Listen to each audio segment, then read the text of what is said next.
Buhat Gaming. Between the games, between the teams. Oh. No stomp just yet, we're seeing at least. But now, we'll see if this will be the case as we go with See the draft, but these are the two teams. Cho gonna be alone here at the top lane, so he will be the offlane Cho. But man, first time we are gonna see a Bruno and a Vaksha. Wow, Bruno picked here by Team Myanmar. I think it makes a lot of sense against these group up lineups. But look at this, Bruno, so much damage in the early game, just 1 minute and 20 seconds in, already able to push a turret. That's a raw damage that you get out of the Bruno. You know that is already so strong. A rival play in the middle. Wow, that was uncalled for, but it's okay. I mean, if it's part of their plan, then okay. That was to defend the mid, or maybe go for a backstab play up top. I guess it's a good wraparound because they will not expect this Grok to be in the top lane already. But they did lose their Grok up top. I don't know what is happening with Team Myanmar right now. They're so aggressive that they will not reap the benefits of it, however. Looks like they banked Harith for the early game, and they have Bruno for the late game, and Cho maybe for the mid to late game. So Myanmar has a pretty balanced draft, but at the same time, Cambodia is all about that full-on 5v5. They only have Claude banked for the late game. Yeah, I guess that it makes a lot of sense now, but Baksha is really gonna be a big problem here for the Cho. Right now, the Baksha goes in, Turtle will be slain by this Harry. The Chang-O will not be able to get one. Because again, there are two frontliners already for Myanmar. You have the Baksha and the Grok really just taking the damage, soaking every bit of damage from this Claude. Because what happens is, this Baksha will just go for the passive wherein he will reduce the amount of damage that his opponents can do. That's the passive of the... That's really what you get from the Baksha, right? Ooh, nice arrival play from Grok right there. Able to at least scare LYLIA a bit. And man, power of nature connecting onto the wild charge. Easy kill onto this Claude. Hashtag peak performance from this Grok. In comes the Baksha. Running away. Actually stuns the Masha at this point. Slowing him down. And the damage will be dealt. I think might go for the kill, but they will not commit to this. They will just push. They know their strengths. They know that they can push with this, and they will take advantage of it.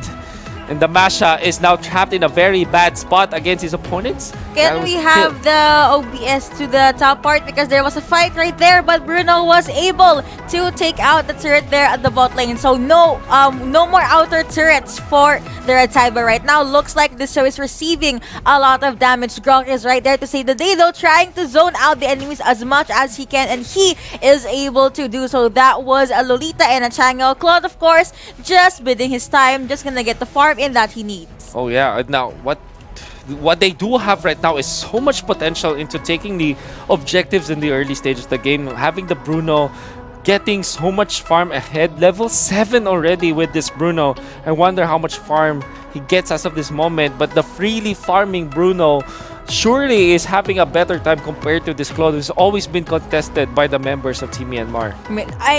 If I'm not mistaken, 1 or 2 heroes are at least following Claude. So Wow. Claude will like, please stop trying to disrupt my my rotation.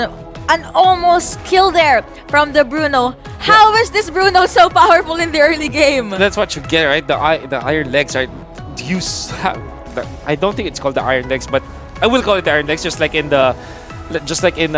Kung Fu Hustle. Oh no, Shaolin Soccer. But anyway, they take out the BORG as of this moment. So it's a knock-up on the Chang-O. This is bad. They're being chased down. And was able to get 2 people. Double kill coming in from this Harith, and Claude uses Blazing Duet, but he does not have much damage. Baksha gonna use that first kill. He is just gonna roll in the deep, and he immediately targets that Claude, connecting onto Zama Force, but Claude was able to BMI his way out of that invade. Immediately, Myanmar transfers into taking the turret up in the middle, but that was an overextension from the Cho.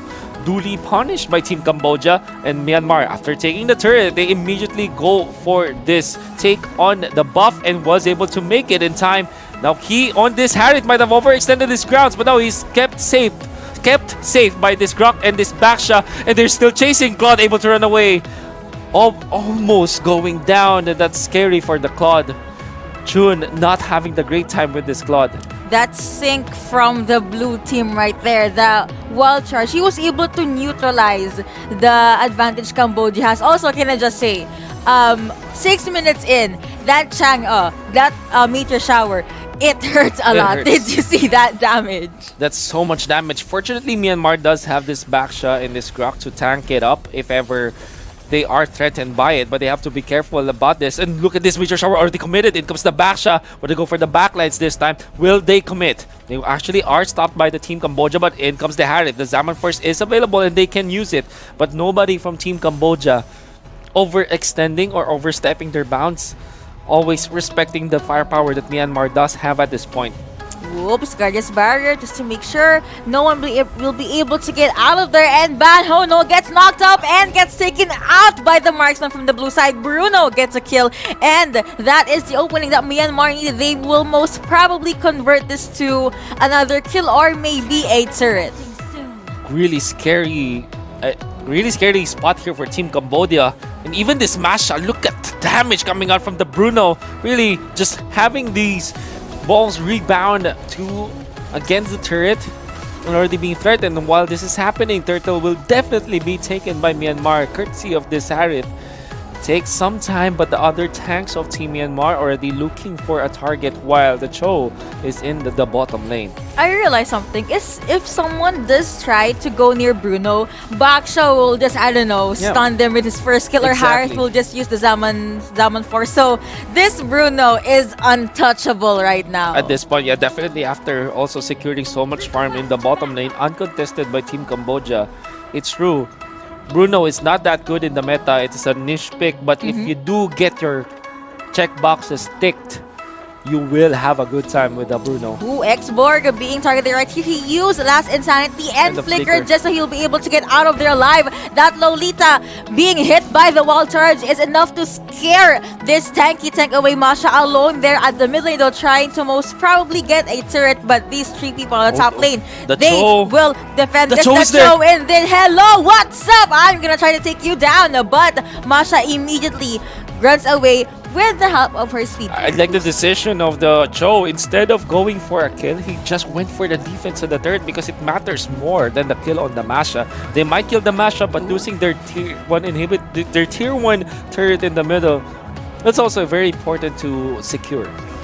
Ooh, and here, Claude, we don't have an item check it, so we're not sure if Claude is online. Last Insanity gonna be used, but it won't be enough to even take out the Baksha. X-Borg was actually the one that got taken out. Double kill coming in over to this Cho, and again, damage, the soccer ball coming in from this Bruno. He just clears out the wave so fast. Luminum Blast being charged, but apparently it did not hit anyone, and Myanmar now able to put a hold onto the base of their enemy. Did you see how fast the life of Claude actually got taken out? And of course, Ban gonna be the next target right here. Look at the crits from that Bruno, though. Double kill going on to the marksman. Should be it. 9 minutes in, the Myanmar team, they're so stacked right now. Look at the damage of the Bruno. He's getting hurt. He's not even scared when the Claude comes in because he just pops his ultimate, just destroys the Claude as soon as he gets into the fray. And this is Myanmar really flexing their muscles. Again, if your cards are right, the Bruno can work. But I think more than anything else, the Claude was a bad pick here for Team Myanmar, for Team Cambodia. And Myanmar really capitalized with a Grok and a Baksha. Nothing the Claude can do during that fight. That's right. I mean, how are you able to farm if there is a spinning Baksha just, lurking around your sides? And whenever he does hit you, you are immediately stunned. And this Grok was not afraid to use wall charge as much as he can. As long as it's online, he immediately uses it. What a quick match, actually. Quick match compared to the other matches that we've seen. Just 9 minutes. It was one-sided onto Team Myanmar. And we know that it started from the draft, right? There's really no way for Team Myanmar to get back into trying to fight against Cambodia because Cambodia already got their early game up really well for the Bruno. They had their own kills and they were able to stop the Team Cambodia from getting the farm up. Man, that amazing. Was really good micro and macro for their team. So, of course, their enemies will not give up the series